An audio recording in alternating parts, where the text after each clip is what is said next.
台南的消息，台南市安平区有一个105岁人瑞叫桂干彩虹，伊本来拍算要参加台南市政府的这个府城防癌抗癌健康协会所办的必胜后卫生弘扬孝道3部曲的系列活动，因为因为疫情影响，活动就咧延期。协会专工伫每日的进前去引导家庆祝因后生规日甲洗卡，这个场面互人真感动。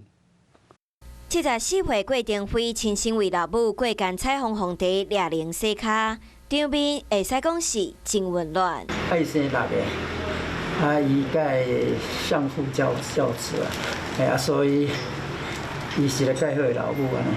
伊迄阵替咱做的吼，咱福利是都无够啊。原本预定举办的弘扬孝道活动，因为疫情的影响延后。